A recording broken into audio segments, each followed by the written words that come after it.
नमस्कार दोस्तों, स्वागत है आपका आज के मुख्य समाचारों की वीडियो में। जी हां दोस्तों, यहां पर आपको देखने को मिलेगी सुबह से लेकर शाम तक की सारी के सारी बड़ी खबरें, मुख्य समाचार, ब्रेकिंग न्यूज़ अपडेट के रूप में।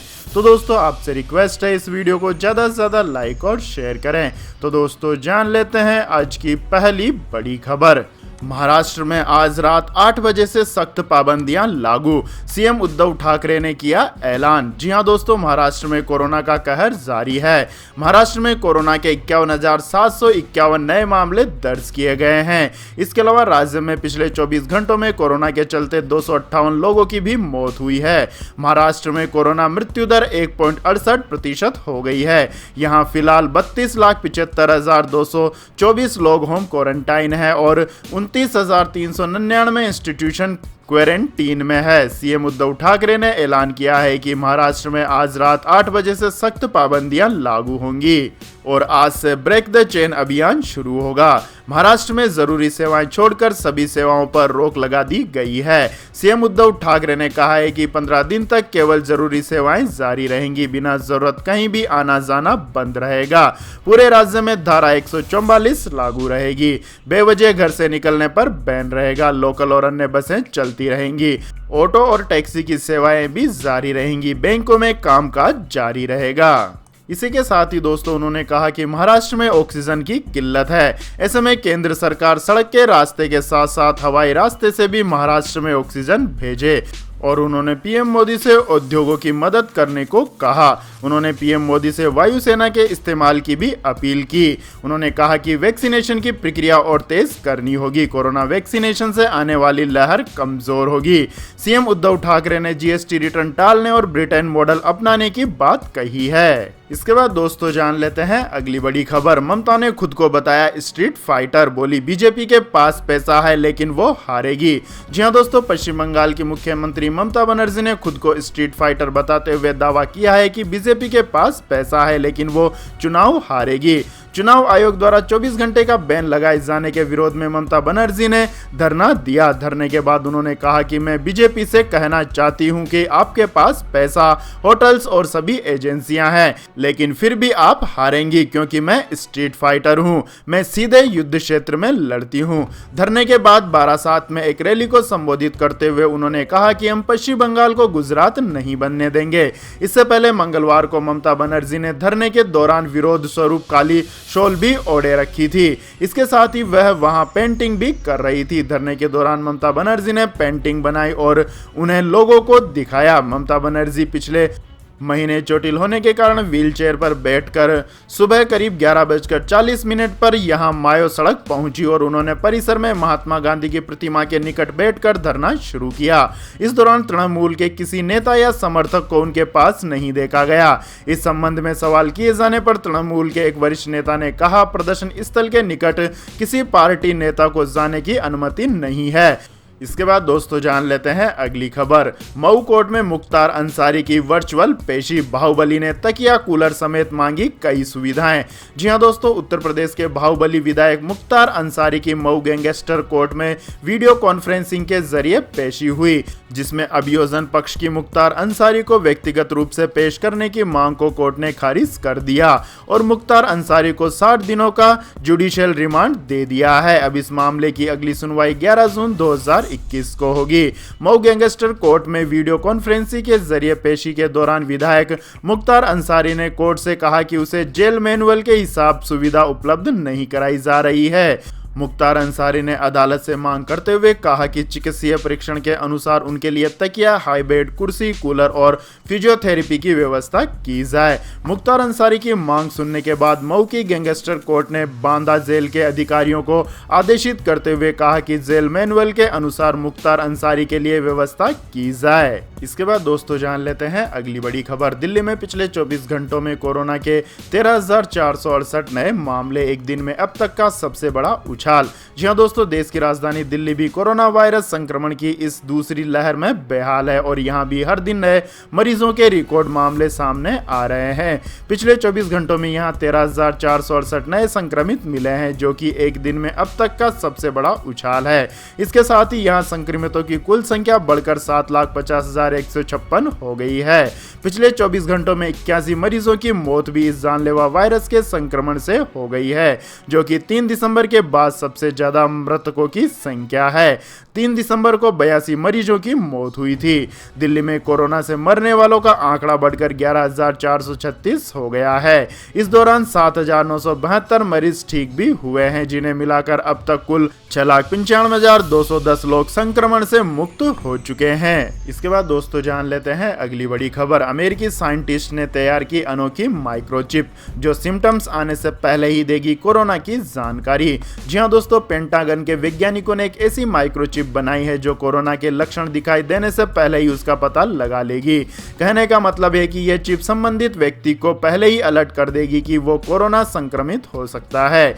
इस चिप को त्वचा के अंदर फिट किया जाएगा, जिसके बाद यह वायरस का पता लगाने और कोरोना संक्रमण को रोकने में अहम भूमिका निभाएगी। वैज्ञानिकों का दावा है कि इस माइक्रोचिप की बदौलत कोरोना वायरस के बढ़ते प्रकोप को नियंत्रित किया जा सकता है। आपको बता दें दोस्तों, कोरोना के सबसे आम लक्षण है खांसी, बुखार और स्वाद व गंध का गायब हो जाना, लेकिन इसके अलावा सिर दर्द और थकान जैसे लक्षण भी कोरोना के हो सकते हैं। कई लोगों में तो बिना कोई लक्षण नजर आए भी कोरोना हो जाता है। द सन की रिपोर्ट के अनुसार अमेरिका की defence advance research project agency का दावा है कि यह डिवाइस लोगों को अनजाने में वायरस फैलाने से रोक सकती है। अमेरिकी सेना के संक्रामक रोग चिकित्सक मैट हेबर्न ने कहा है कि यह डिवाइस टिश्यू जैसी सेल है जो शरीर में फिट किए जाने के बाद आपके ब्लड को लगातार टेस्ट करती रहती है। इसके बाद दोस्तों रुक करते हैं अगली खबर का। सभी स्वास्थ्य कर्मियों के लिए सख्त फरमान, अब नौकरी छोड़ना भी नहीं होगा आसान।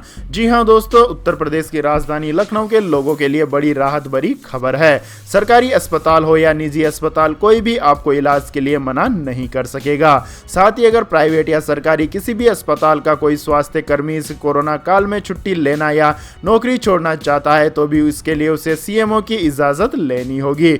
लखनऊ जिला मजिस्ट्रेट की ओर से इस संबंध में आदेश जारी कर दिया गया है। आपको बता दें दोस्तों, लखनऊ के डीएम अभिषेक प्रकाश की ओर से आदेश जारी करते हुए कहा गया है कि यह देखने में आया है कि सरकारी और निजी अस्पतालों में मेडिकल सेवाओं में काम करने वाले कर्मचारी कोविड-19 की ड्यूटी में काम नहीं करने की इच्छा जता रहे हैं। वहीं नौकरी छोड़ने या छुट्टी पर जाने के लिए तरह तरह के बहाने बना रहे हैं। इसलिए डीएम की ओर से जारी किए गए आदेश में साफ तौर पर कहा गया है कि कोविड-19 को महामारी घोषित किया गया है और राष्ट्रीय आपदा मोचन अधिनियम 2005 के तहत महामारी से लड़ाई लड़ी जा रही है। ऐसे में मेडिकल और पैरामेडिकल स्टाफ, चाहे वो सरकार में हो या किसी प्राइवेट अस्पताल में, जरूरत पड़ने पर उन्हें अपनी सेवाओं के लिए उपस्थित रहना होगा। खास तौर पर अगर कोई कर्मचारी किसी कोविड अस्पताल में काम कर रहा है तो उसे नौकरी छोड़ने या छुट्टी लेने के लिए अनुमति लेनी होगी। किसी संशय की स्थिति में लखनऊ के मुख्य चिकित्सा अधिकारी सीएमओ आखिरी फैसला लेंगे। इसके बाद दोस्तों जान लेते हैं अगली बड़ी खबर। जॉनसन एंड जॉनसन से जम रहा है खून का थक्का, अमेरिका ने लगाई रोक। जी हां दोस्तों, अमेरिका ने जॉनसन एंड जॉनसन के एक खुराक वाले कोविड-19 के टीके पर अस्थायी रोक लगाने की सिफारिश की है। अमेरिका ने यह फैसला खून के थक्के जमने की रिपोर्ट के बाद लिया है। Central for disease control and prevention और फूड एंड ड्रग प्रशासन ने एक बयान में कहा है कि वह टीकाकरण के कुछ दिनों बाद 6 महिलाओं में खून के थक्के जमने और प्लेटलेट घटने की रिपोर्ट की जांच कर रहा है। बयान में कहा गया है कि जॉनसन एंड जॉनसन के टीके की अमेरिका में 68 लाख से अधिक खुराक दी जा चुकी है। इसके बाद दोस्तों जान लेते हैं अगली बड़ी खबर। लेकिन दोस्तों अगली खबर जानने से पहले आप लोगों से गुजारिश है कि इस वीडियो में दिखाई गई खबरें अगर आपको पसंद आई हो तो इस वीडियो को लाइक करें, शेयर करें और हमारे चैनल को सब्सक्राइब करें। तो दोस्तों जान लेते हैं अगली बड़ी खबर। महाराष्ट्र में संपूर्ण लॉकडाउन की आशंका से बड़ी यात्रियों की भीड़, रेलवे ने किया 106 नई ट्रेनों का ऐलान। जी हां दोस्तों महाराष्ट्र में कोरोना संक्रमण लगातार फैलता जा रहा है और इस बीच सेंट्रल रेलवे ने राज्य के लिए बड़ा ऐलान किया है। रिपोर्ट के मुताबिक रेलवे ने अप्रैल महीने के अंत तक के लिए 106 स्पेशल ट्रेनों की घोषणा की है। इनमें मुंबई, पुणे और सोलापुर से उत्तर भारत के शहर तक जाने वाली स्पेशल ट्रेनें शामिल हैं। इसके साथ ही रेलवे ने यह भी कहा है कि यात्री परेशान ना हो, जरूरत पड़ने पर और ट्रेनें दी जाएंगी। हालांकि रेलवे की तरफ से यह भी कहा गया है कि फिलहाल सिर्फ कंफर्म टिकट वालों को ही यात्रा करने की अनुमति दी जा रही है। वहीं किसी ट्रेन में टिकट की मांग बढ़ने पर उस ट्रेन के पीछे डुप्लीकेट ट्रेन चलाई जाएगी। इसी के तहत सोमवार रात सेंट्रल रेलवे से मुंबई से गोरखपुर के लिए एक डुप्लीकेट ट्रेन चलाई गई। इसके बाद दोस्तों जान लेते हैं अगली बड़ी खबर। अब छत्तीसगढ़ में कोरोना से मौत हुई तो परिजनों को देने होंगे 2500 रुपए। जी हां दोस्तों, कोरोना के दिनों दिन बढ़ते संक्रमण के बीच छत्तीसगढ़ में एक आदेश ने लोगों को और परेशान कर दिया है।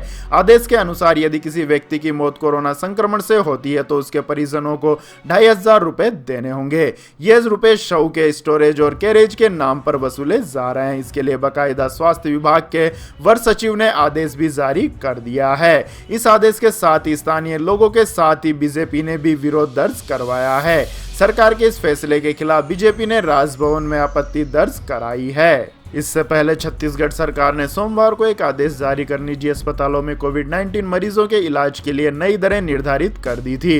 विभाग की ओर से इस आदेश के अनुसार NBH मान्यता प्राप्त निजी अस्पतालों में मॉडरेट स्थिति वाले मरीजों के इलाज के लिए प्रतिदिन 6200 रुपए का शुल्क निर्धारित किया गया था। इसमें सपोर्टिव केयर, आइसोलेशन बेड के साथ ऑक्सीजन एवं PPE किट का खर्च भी शामिल है। इसके बाद दोस्तों जान लेते हैं अगली खबर। यूके ने मनी लॉन्ड्रिंग और टेरर फाइनेंसिंग पर पाकिस्तान को दिया बड़ा झटका, हाई रिस्क कंट्रीज में किया शामिल। जी हां दोस्तों, ब्रिटेन ने पाकिस्तान को तगड़ा झटका देते हुए उसे उच्च जोखिम वाले देशों की श्रेणी में रखा है।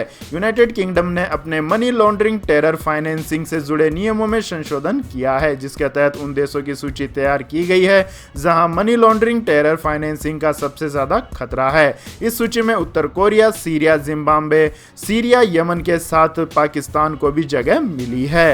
आपको बता दें दोस्तों, यूके ने मनी लॉन्ड्रिंग, टेरर फाइनेंसिंग और ट्रांसफर ऑफ फंड्स अधिनियम 2017 में पिछले महीने संशोधन किया था। यह संशोधन 26 मार्च से लागू हो गया है।